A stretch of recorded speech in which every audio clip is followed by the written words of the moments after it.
Bismillahirrahmanirrahim. Assalamualaikum warahmatullahi wabarakatuh. Innal hamdalillah nahmaduhu wa nasta'inuhu wa nastahdihi wa nastaghfiruh wa na'udzu billahi min shururi anfusina wa min sayyiati a'malina.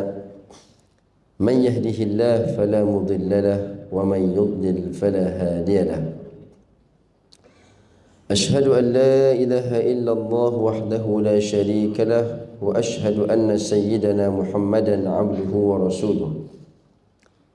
اللهم صل وسلم وبارك على سيدنا ومولانا محمد وعلى آله وأصحابه ومن تبعهم بإحسان إلى يوم الدين.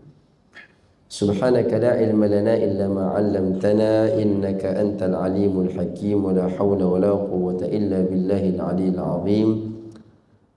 رب اشرح لي صدري ويسر لي أمري واحلل عقدة من لساني يفقه قولي.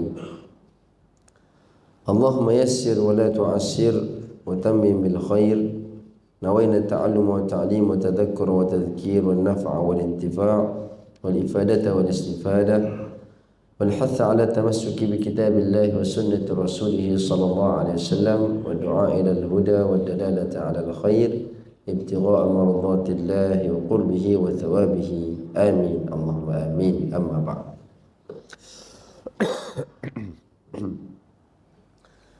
Terima kasih diucapkan pada Fadil Ustaz Muzammil, pengacara majlis.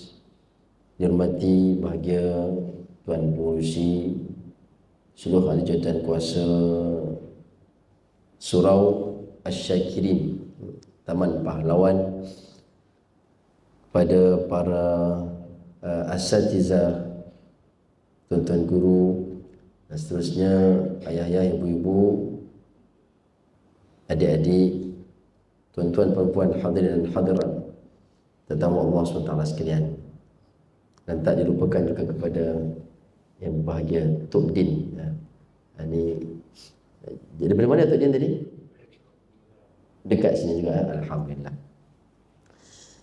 Apa khabar tuan-tuan semua? Alhamdulillah. Bila kita mulakan pagi ini dengan menguatkan hubungan kita dengan Allah SWT melalui solat berjemaah, zikir secara berjemaah, kemudian kita dapat duduk dalam majlis ilmu sebaik-baik majlis ini, ya. InsyaAllah hari kita pada hari ini hari yang berkat. Kerana dalam hadis baginda Nabi SAW ada menyebutkan, man salla al-fajr fi jama'atin fahuwa fi dhimmatillah. Barang siapa yang solat subuh secara berjemaah, maka pada hari itu dia berada di dalam jaminan Allah Subhanahu wa ta'ala. Jaminan Allah, bukan jaminan imam, bukan jaminan Perdana Menteri ataupun jadi Pertuan Agong, tapi jaminan Allah. Sehingga ke hari yang berikutnya dia tunaikan solat subuh berjemaah lagi, maka dia memperbaharui, dia renew dia punya, kita kata takaful lah. Tapi bukan takaful yang kita bayar ni kan. Ini yang takaful, penjagaan, jaminan daripada Allah Subhanahu wa ta'ala. Jadi kalau nanti katanya ada sebuah hati kepada adik-adik kita yang solat berjemaah, berapa tu? Rahsia kan? Rahsia. Katakanlah RM5, RM10 kan. Ada setengah masjid memang dia buat jadi rutin nak galakkan anak-anak solat berjemaah subuh. Ya, jadi datang dengan baju sekolah. Dia orang pergi sekolah hari biasa, datang dengan baju sekolah apa semua tu. Dia bersiap awal-awal. Bila selesai solat, imam tunggu dekat pintu, bagi duit poket, duit belanja sekolah, seorang RM5. Syarat mesti solat berjemaah dulu. Jadi kalau RM5 kita bagi kepada anak-anak kita, kadang-kadang duit tu duit daripada mak ayah juga. mak ayah bagi pada imam, imam bagi pada anak-anak. Ya, dia tak bagi direct. Pasal duit ni kalau dapat daripada tu imam ni dia rasa lain sikit. Ya. Berbanding kalau dapat daripada mak ayah kita. Pasal dah biasa. Dah biasa dapat duit daripada mak ayah.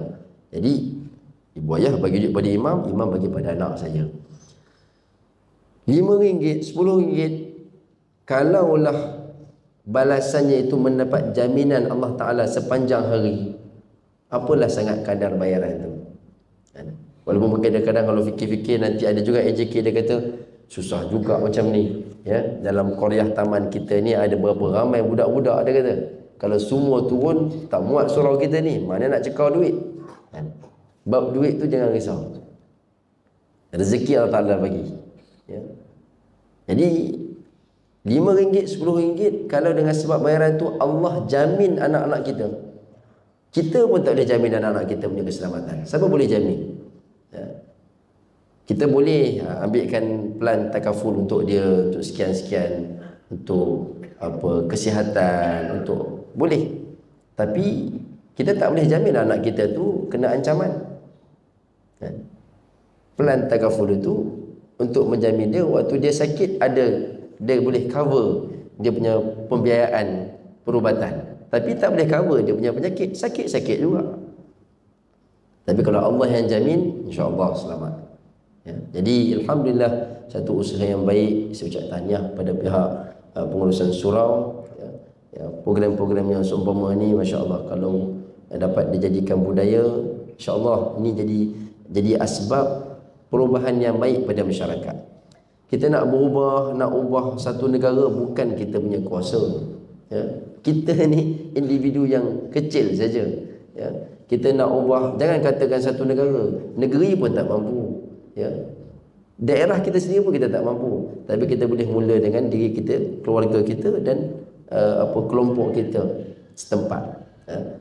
Rasulullah SAW ke mana-mana baginda pergi, Rasulullah mesti akan mulakan dengan mengasaskan masjid. Contoh pergi ke masjid ke Madinah Al-Munawwarah, pergi ziarah. Ya, Madinah Al-Munawwarah. Ada berapa banyak masjid yang dibina oleh Rasulullah di Madinah? Banyak. Cuma ada setengah tempat kita boleh lawat, setengah tempat dah tak boleh pergi dah. Kerana di mana-mana tempat Nabi kita pergi, kalau di situ tak ada masjid lagi, Nabi akan bina masjid. Kalau di tempat tu sudah ada masjid, sesampai je Rasulullah di situ, maka masjidlah tempat yang mula-mula Nabi kita pergi. Mana memulakan segala pekerjaan daripada mana? Daripada masjid. Masjid ke surau ke, nama saja berbeza, tapi hakikatnya tempat yang didirikan untuk tujuan orang solat. Kerana apa? Kerana ada berkat. Ada berkat. Maka pada pagi ini, dalam kesempatan yang ada, tazkirah ringkas kita ni, nak sarapan sekarang pun awal sangat kan, kekok pula rasa kan. Jadi kita dengar tazkirah sikit, lepas ni kita sarapan sama-sama, insya-Allah. Baik, tajuk yang saya nak kongsikan pada pagi ni, tajuk yang mungkin boleh bagi manfaat bagi kita semua, insya-Allah, iaitu bagaimana kita nak jaga solat berjemaah. Pasal nak solat berjemaah itu satu benda yang mudah. Yang payahnya tu nak istiqamah, itu yang payah. Yang bercakap ni pun bukannya ahli sangat, tapi kita belajar selalu sebut supaya jadi peringatan kepada kita semua, insya-Allah. Baik, ada 9 tips kalau kita nak jaga solat berjemaah pada pagi ni. Baik, yang pertama, khususnya solat subuh lah. Macam mana kita nak jaga solat subuh ni nak boleh berjemaah? Sebab hadis yang disebutkan tadi tu, nak dapat jaminan Allah Ta'ala tu ialah solat subuh. Jadi siapa solat subuh berjemaah, dia dapat jaminan Allah Ta'ala. Kalau solat seorang-seorang tak dapat lah. Ya? Lepas kewajipan tapi tak dapat kelebihan tu. Baik, yang pertama, kita mesti letak orang kata pasang alam ataupun apa bahasa Melayu kan?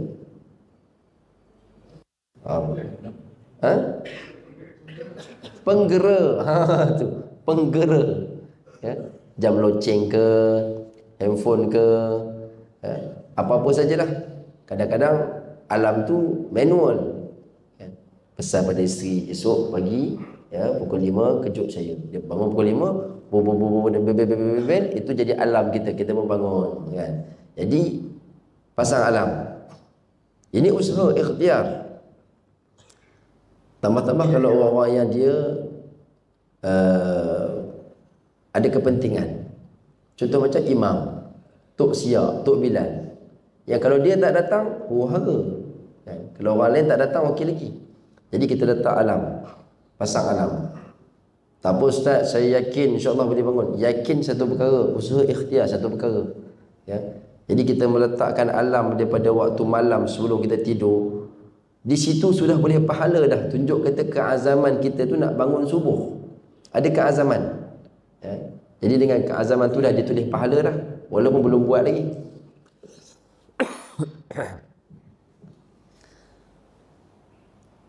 Ada ayat yang diajar amalan oleh para ulama lah. Dan saya selalu guna ayat ni waktu-waktu yang kita rasa ini kalau pakai alam pun belum tentu boleh bangun. Kadang-kadang kita tidur lewat malam kan. Ada mesyuarat ke, mesyuarat masjid selalu buat malam-malam. Siang orang bekerja, buat mesyuarat lepas main isyak. Habis mesyuarat pukul 1 pagi. 2 hari mesyuarat kan? 2 hari lah dia dah masuk kepada hari yang baru. Jadi sebelum tidur baca ayat 107 hingga 110 surah Al-Kahfi. Ayat berapa tuan-tuan? 107 hingga 110. Kalau tak hafal pun tak apa, buka je handphone. Handphone kan selalu di tangan kita. Akhir zaman. Orang dulu tak lekang tangan dengan tasbih, kita hari ni tak lekang tangan dengan handphone. Tak apalah, janji bermanfaat. Buka handphone, ayat 107 hingga 110 surah Al-Kahfi. Baca. Innal ladzina amanu wa 'amilus solihati kanat lahum jannatul firdausi nuzula khalidina fiha. Baca sampai akhir. Sadaqallahul azim. Betul kita niat. Kita nak bangun pukul berapa? Katakanlah nak bangun pukul 5 pagi. Ya Allah, bagilah kau dapat bangun pukul 5 pagi. Dan kemudian bismillahirrahmanirrahim ahya wa amut, tidur. Jangan cakap-cakap lagi dah. Jangan tengok handphone lagi ke apa ke dah, cukup tutup, tidur. Ataupun dah setengah Tok Guru dia ajar, dia kata kita tepuk bantal kita tu. Tepuk gitu. Lepas tu kita kata apa? Ya khadima hadhil ayah aiqidni fi sa'ati kata. Wahai khadam kepada ayat ini kan. Dah khadam apa pula pagi-pagi ni mengajar khadam. Khadam tu maknanya malaikat. Dia setiap ayat tu ada malaikat yang jaga dia. Jadi wahai malaikat yang menjaga ayat ini, ya khadima hadhil ayah, wahai khadam malaikat yang jaga ayat ini, aiqidni, kejutkan saya, fi saati, pada jam, niatkan jam apa? 5 pagi, 3 pagi. Kadang-kadang tidur pukul 2 pagi, nak bangun pukul 3 pagi, sejam. Susah tau. Tidur dah lewat, tiba-tiba nak bangun awal pula kan? Tidur. InsyaAllah selalu kalau saya sendirilah, kalau saya buat mesti bangun tepat jam tu. Tepat jam tu mesti bangun.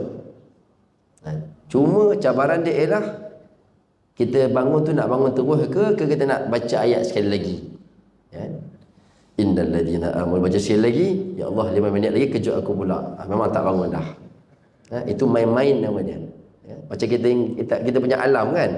Dah tekan dah pukul 5, setting lagi 5 minit pula.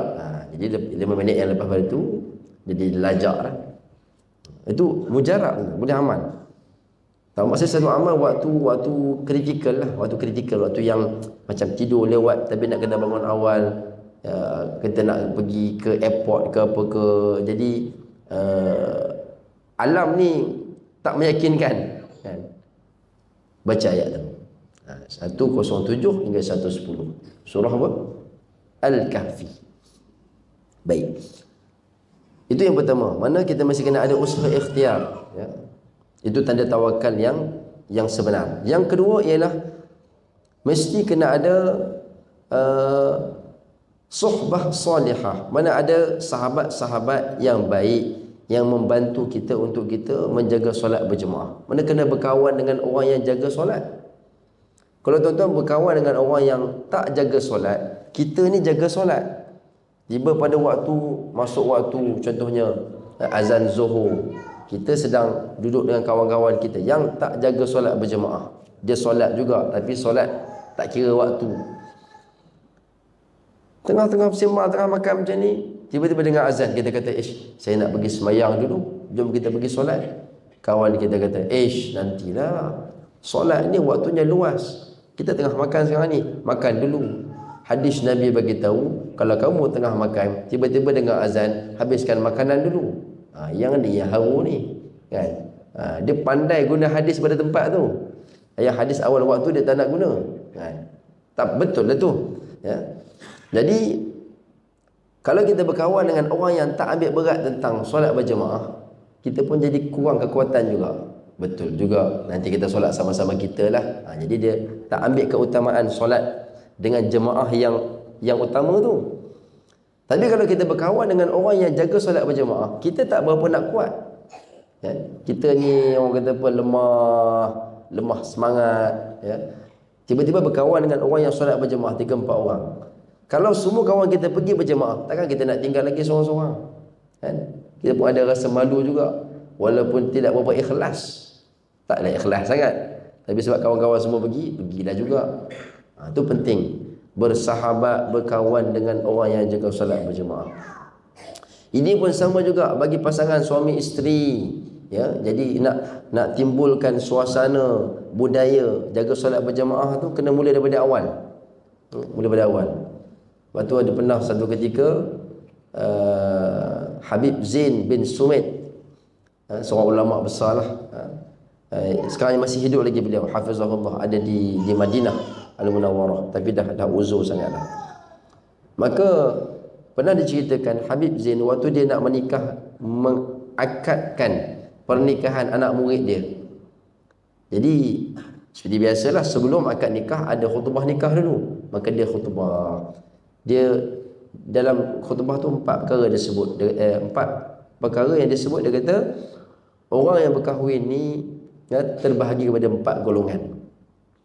Yang pertama ialah suami isteri dengan pernikahan ini sama-sama niat dan berazam untuk jadi orang yang kuat beribadah. Suami kuat ibadah, isteri pun kuat ibadah, ya. Suami pun kuat mengaji, isteri kuat mengaji. Itu yang pertama. Yang kedua, isterinya kuat ibadah, yang suaminya kuat tidur, kan? Isterinya bangun tahajud, yang suaminya tak terkejut-kejut. Isterinya kuat mengaji, suaminya tak ada buat apa, duduk di rumah santai je. Ataupun ada juga banyak. Yang ketiga ialah suaminya kuat ibadah. Suami Masya Allah, solat berjemaah, majlis ilmu, ya.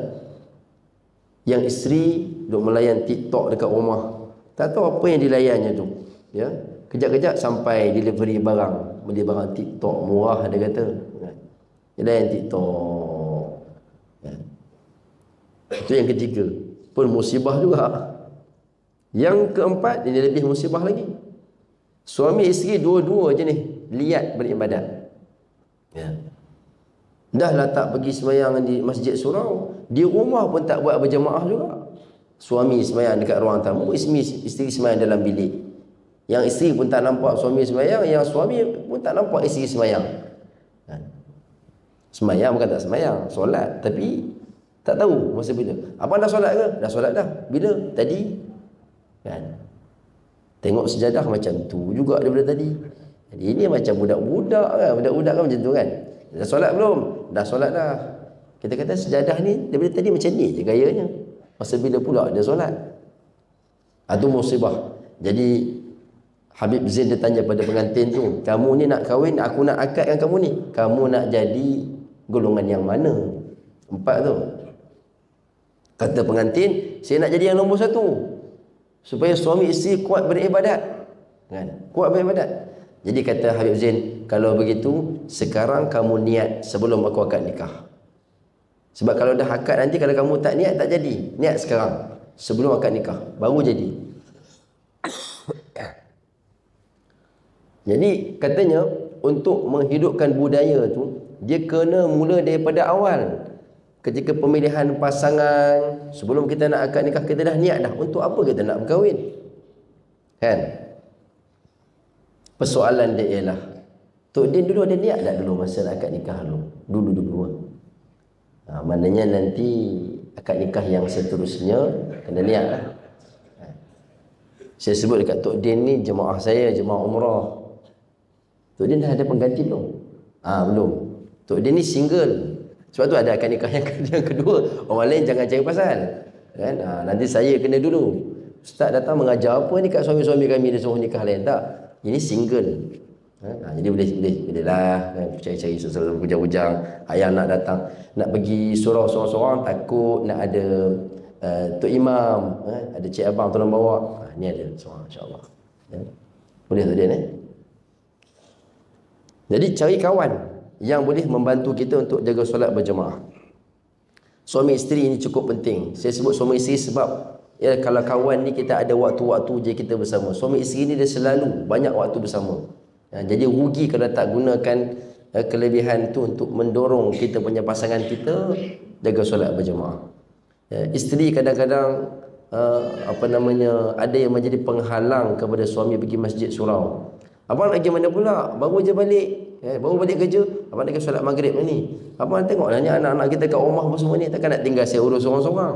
Macam tu pula. Kan? Patutnya abang nak pergi mana? Nak pergi masjid. Dia siapkan baju, dia siapkan apa semua, siap memberi galakan kepada suami untuk pergi solat berjemaah. Walaupun isteri tidak dituntut untuk solat berjemaah di masjid, tuntutan tu kepada orang lelaki. Isteri ni datang ngikut boleh, ataupun dia datang untuk tujuan majlis ilmu, maka baik. Tapi tiap-tiap kali suami pergi ke masjid, isteri buat persiapan untuk suami, si isteri juga dapat pahala tiap-tiap langkah kaki dia. Suami dia ke masjid, isterinya pun dapat pahala juga. Dia berkongsi situ. Ibarat macam disebut dalam hadis Nabi SAW, man jahhaza ghazian faqad ghaza. Siapa yang menyiapkan kelengkapan kepada orang yang nak pergi berperang fisabilillah, dia tak pergi, dia buat persiapan dengan kuda, dengan senjata apa semuanya, maka dia pun dapat pahala perang fisabilillah. Tu. Yang ketiga, amalan kerohanian untuk kita boleh dapat jaga solat berjemaah ialah tiap-tiap hari mesti kena ada baca Quran. Kerana Quran ini dia ada cahaya, petunjuk hidayah. Maka kalau kita tidak ada bacaan Al-Quran tiap-tiap hari, kita punya kekuatan iman pun akan jadi lemah. Itu yang mula-mula semakin lemah, lama-lama makin jauh daripada masjid surau. Jadi tiap-tiap hari mesti kena ada walaupun satu muka surat baca Quran. Paling-paling tidak kalau tak ada kesempatan pun baca surah-surah yang kita hafal, yang hafal di mulut. Qul huwallah ke, qul 3 qul ke, ayat kursi ke.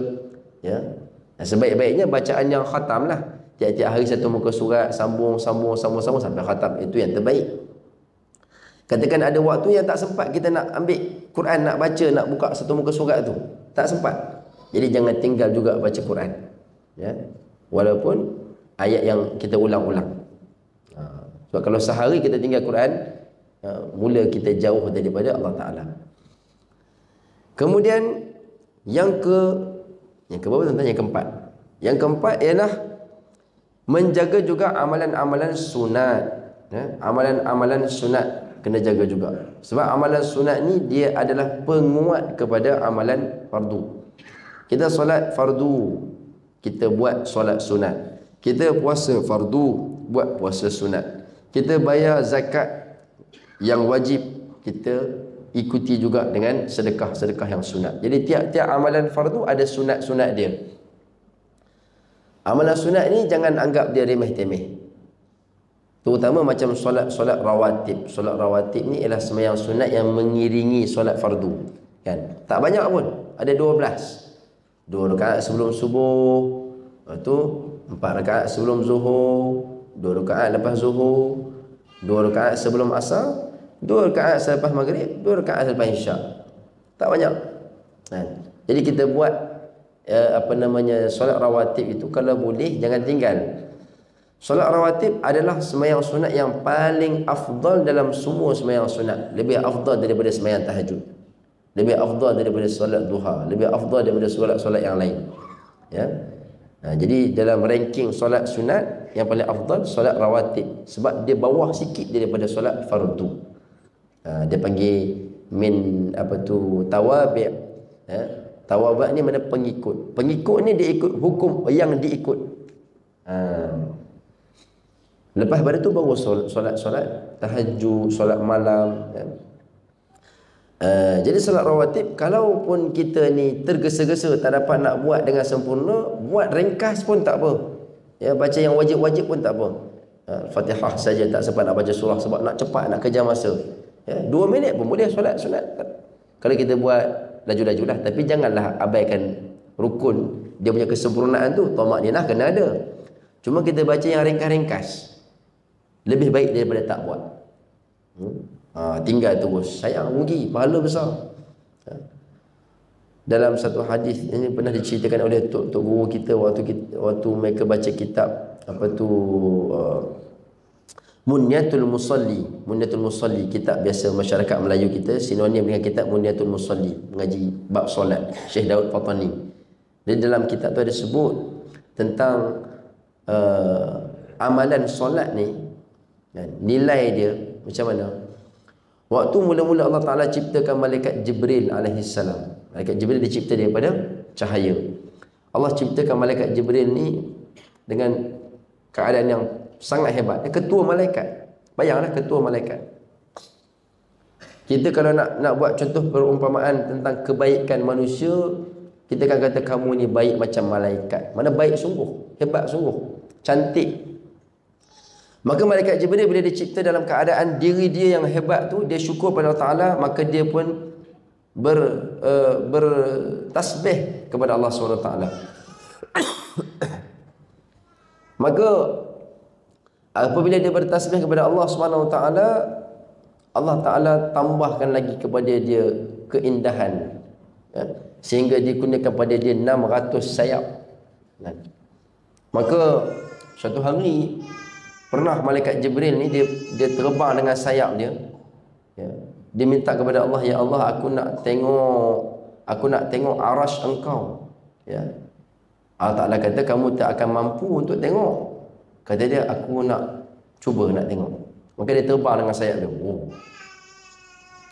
Tuan-tuan, laju tak laju malaikat Jibril ni, ingat tak cerita peristiwa Nabi Ibrahim nak sembelih Nabi Ismail ni? Nak sembelih Nabi Ismail. Waktu dia letak dah pisau tu di atas leher Nabi Ismail, ketika nak potong, ketika itu Allah perintahkan kepada malaikat Jibril untuk apa? Tukarkan Nabi Ismail dengan kibas daripada syurga. Jadi punyanya lajunya malaikat Jibril ni seketika itu juga diambil kibas daripada syurga dan tukar dengan Nabi Ismail AS. Lajulah. Ialah daripada cahaya kan. Kita sebut paling laju pun kelajuan cahaya. Maka malaikat Jibril dia terbang dengan 600 sayap dia untuk dia nak tengok arasy Allah Ta'ala. Dia pun terbang sekian lama, sehingga dia rasa dia tak mampu dah. Maka dia berhenti, dia tanya, ya Allah, ya, jauh lagi ke aku nak sampai nak melihat kepada arasy engkau? Jadi dikatakan kepada malaikat Jibril bahawa perjalanan yang telah dia lalui itu masih belum mencapai lagi batu tungku tiangnya arasy Allah Ta'ala. Itu contoh saja, bukan secara realiti. Batu tungku ni tuan-tuan, kalau kita buat rumah di zaman dulu, tinggi-tinggi ada tiang, yang mengikat tiang tu ada batu dekat bawah tu. Dia belum tiang lagi, baru batu tu saja. Jadi jangankan nak melihat kepada arasy Allah, batu tungku tu pun tak lepas lagi. Maka akhirnya dia pun sujud kepada Allah Ta'ala, mengucapkan tasbih kepada Allah, ya, mensucikan Allah, ya, maha suci Allah, macam kita sebut subhana rabbiyal a'la, dengan sujud yang begitu hebat. Akhirnya Allah Ta'ala kata kepada malaikat Jibril, wahai Jibril, hebat sungguh sujud engkau dan tasbih engkau. Tapi tahukah engkau ada amalan yang lebih hebat daripada itu? Kata malaikat Jibril, amalan apa pula ya Allah? Ya, sehebat-hebatnya amalannya malaikat Jibril tu ada yang lagi hebat lagi. Kata Allah Ta'ala menjawab, 2 rakaat yang ditunaikan oleh anak Adam, oleh umat Muhammad dalam keadaan dia mengantuk, dalam keadaan dia malas-malas, itu lebih aku suka daripada sujud engkau. Tu. Jadi 2 rakaat kita buat dalam keadaan kita ni lemah, rasa tak kuat, jangan tinggal walaupun dalam keadaan macam tu. Sebab apa? Lebih disukai daripada amalan malaikat. Sebab malaikat buat bukan dalam keadaan ada nafsu. Kita ada nafsu, ada halangan, tapi kuat juga buat. Sebab itu Allah Ta'ala suka. Jadi amalan-amalan sunat jangan tinggal, terutama solat sunat rawatib. Yang kelima, saya ringkaskan ya. Yang kelima, apa sahaja keadaan sekalipun, apabila dengar azan, usahakan pergi ke tempat azan dilaungkan. Mana masjid ke surau ke apa, pergi ke situ untuk solat berjemaah. Kalau katakan tengah duduk makan dengan kawan-kawan apa semua, dengar azan, usahakan percepatkan makan ke apa ke, ataupun kalau boleh adjust daripada awal lah. Kalau boleh adjust daripada awal, tengok masa lagi 10 minit lagi nak azan, cepatkan urusan kita supaya kita boleh solat berjemaah. Yang ni mencabar. Tambah-tambah waktu kalau kita sedang bekerja, kita duduk di luar, macam mana kita nak jaga solat berjemaah? Payah. Sebab tu siapa-siapa yang kalau ada perusahaan sendiri, ada syarikat sendiri apa semua, dia bos, ya, maka budayakan solat berjemaah. Kalau tak di masjid pun, di office pun tak apa. Tapi cara dia azan di office. Sebab yang afdal ialah solat di tempat azan dilaungkan. Yang afdal ialah solat di tempat azan dilaungkan. Paling-paling tidak qomat saja pun tak apa dah. Lebih baik lagi azan. Sebab bila kita azan, semua malaikat yang dengar suara azan kita sampai tu, dia akan datang ikut kita solat berjemaah sekali. Mana bukan kita dengan kawan-kawan kita saja, malaikat pun ikut solat bersama-sama juga. Jadi apa keadaan sekalipun, bila dengar azan, usahakan pergi ke tempat azan dilaungkan. Seterusnya lagi, yang keenam,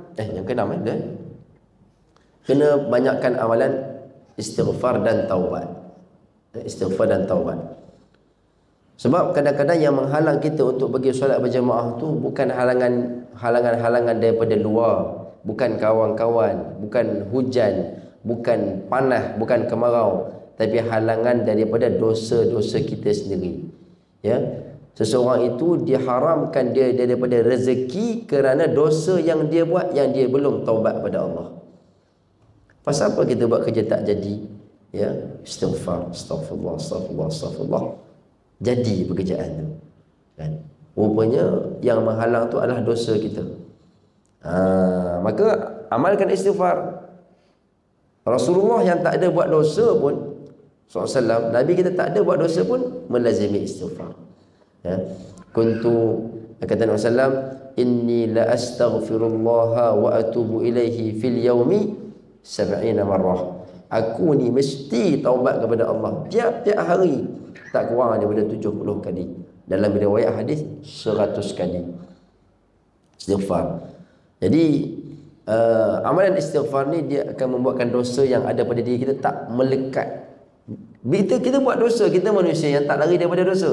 Kullu bani Adam khata'. Tiap-tiap anak Adam buat dosa. Tapi macam mana nak jadi orang yang terbaik? Sebaik-baik orang yang buat dosa ialah yang selalu bertaubat, selalu astagfirullah.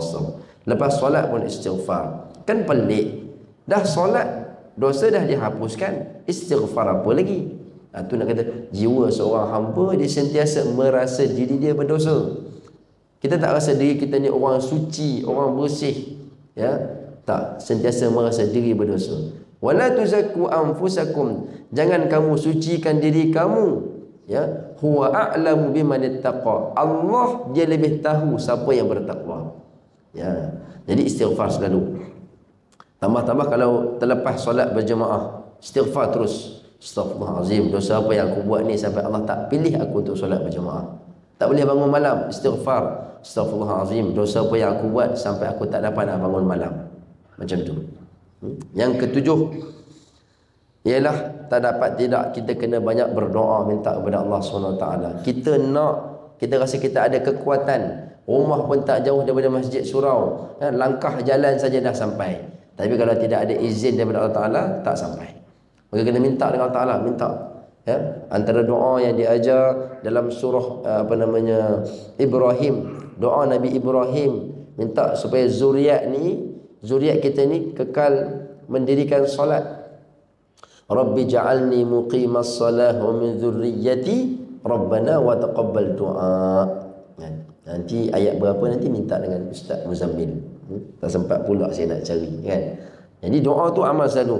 Rabbi ja'alni muqimas salah. Ya Allah, jadikanlah aku ni orang yang mendirikan solat. Bukan solat saja-saja, mendirikan solat maknanya orang yang menjaga solat. Ya, dan juga wa min dhurriyyati, dan juga di kalangan zuriat aku juga orang yang mendirikan solat. Rabbana wa taqabbal du'a. Wahai Tuhan kami, terimalah doa ini. Ya. Rabbana ghfirli, ya Allah ampunkanlah aku, wali walidayya, dan kedua ibu bapaku, walil mu'minin, dan kepada sekalian orang beriman. Yauma yaqumul hisab, pada hari didirikan penghisaban. Jadi kita doa minta kepada Allah selalu. Doa nak bangun malam minta kepada Allah, nak jaga solat minta kepada Allah. Itu yang berapa tadi? Yang ketujuh. Yang ke-8, antara amalan yang boleh membantu kita ni untuk istiqamah mendirikan solat berjemaah ialah kita mengajak orang lain solat berjemaah juga. Mengajak orang lain. Yang ni yang biasa jemaah, sahabat-sahabat kita jemaah tabligh, ya, mereka pergi rumah ke rumah bukan ajak pergi masjid, ajak solat berjemaah. Ya, macam mana nak solat, nak jaga solat sempurna, macam mana nak khusyuk dalam solat, kan? Sebab bila kita ajak kepada orang lain, kitalah orang yang mula-mula mendapat manfaat daripada apa yang kita sebut. Ya, sebab telinga yang paling dekat dengan lidah yang menuturkan sesuatu perkara, ya, telinga orang yang bercakap tu sendiri. Dan kita pun takut jadi golongan yang cakap tak serupa bikin. Dia ajak orang tapi dia tak pergi. Kalau contoh saya ajak tuan-tuan solat berjemaah, saya tak pergi. Kalau kata datang satu bala kepada satu negeri, satu daerah, orang yang mula-mula kena bala, hak yang ni lah, hak yang mengajak dia tak buat. Dia takut. Oh, kalau gitu Ustaz tak payah ajak lah awal-awal lagi. Bukan begitu. Maksudnya kita kena, apa yang kita ajak kepada orang, kita akan buat dulu. Jadi kita ajak orang, jom kita solat berjemaah. Itu yang ke-8. Dan yang ke-9, yang terakhir, Allahumma salli ala sayyidina Muhammad. Untuk nak jaga solat berjemaah, tuan-tuan, kita mesti kena ada. Walaupun yang ke-9 ni sebenarnya dia adalah yang pertama. Dia adalah yang pertama. Ya? Dan dia adalah kunci dia. Kita mestilah kena ada ilmu tentang selok-belok solat yang sempurna. Pasal kalau kita tidak ada ilmu tentang solat yang sempurna, kita buat saja, tidak ada ilmu, tidak ada penghayatan, mula-mula kita buat dengan paksa, lama-lama kita tak tahu apa kita buat, kita tinggal. Tapi kalau kita buat dengan ilmu, dengan penghayatan, makin kita solat, makin kita merasa lazat. Makin kita solat, makin kita merasa sedap, merasa nikmat. Kerana ilmu tu membuatkan apa yang kita buat, kita sedar, kita tahu kelebihan dia. Ya. Jadi nak dapat solat macam Rasulullah SAW, Rasulullah ni apa-apa berlaku Nabi akan solat. Tengok langit gelap, hitam nak hujan je, Nabi dah terus pergi solat, dah masuk masjid solat. Ya. Bunyi petik, Nabi solat. Kita kalau bunyi petik, kita pergi ke mana dulu? Kan? Risau takut nanti nak kena kilat ke apa ke. Kalau hak yang ibu-ibu jemur baju dekat luar, tengok langit gelap, dia capai baju dulu. Rasulullah idza hazabahu amrun fazi'a ila shalah. Berlaku je benda-benda yang pelik, Nabi kita akan cepat-cepat pergi solat. Sebab apa? Ju'ilat qurratu aini fi shalah. Kerana solat tu menjadi penyejuk mata, penenang kepada Nabi SAW. Jadi kita usahakan 9 perkara tu insya-Allah. Mudah-mudahan Allah Taala jadikan kita ahli istiqamah dengan solat berjemaah. Wallahu alam. Ikut sekadar tu, patutnya ringkas, ni dah panjang dah ni. Ini dah kuliah subuh biasa dah ni, kan? Tapi Kalau siapa-siapa lepas pada ni dia nak dapat pahala haji dan umrah yang sempurna, Nabi sebut siapa solat subuh dia tak keluar daripada tempat dia solat tu dan dia menjaga wuduk dia sampai syuruk. Ni dah syuruk dah ni, ya. Solat 2 rakaat. Saja kau solat 2 rakaat, solat isyraq.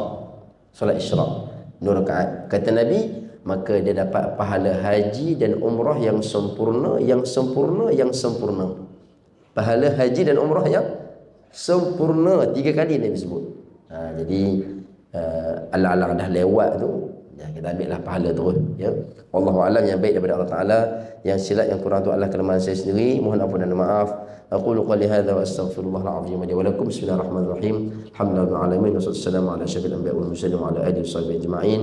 Allahumma ati nufusana taqwaha wa zakkiha anta khairu man zakkaha anta waliyuha wa maulaha. Allahumma ja'alna muqimis salah. Ya Allah, jadikan kami hamba-hamba-Mu yang mendirikan solat dengan sempurna. Wa min dzurriyyatina, dan jadikan zuriat keturunan kami juga hamba yang mendirikan solat dengan sempurna. Rabbana wa taqabbal du'a, Rabbana ighfir lana wa liwalidina wa lil mu'minina yawma yaqumul hisab. Ya Allah, kurniakanlah kepada kami solat yang sempurna seperti mana yang Engkau kurniakan kepada Nabi Muhammad sallallahu alaihi wasallam. Jadikanlah kecintaan kami kepada solat, jadikanlah penyejuk mata kami di dalam solat, dan jadikanlah solat kami itu sebagai penyelesaian kepada segala permasalahan kami. Rabbana 'alaika tawakkalna wa 'alaika anabna wa 'alaikal masir. Rabbana atina fid dunya hasanah wa fil akhirati hasanah wa qina adzabannar.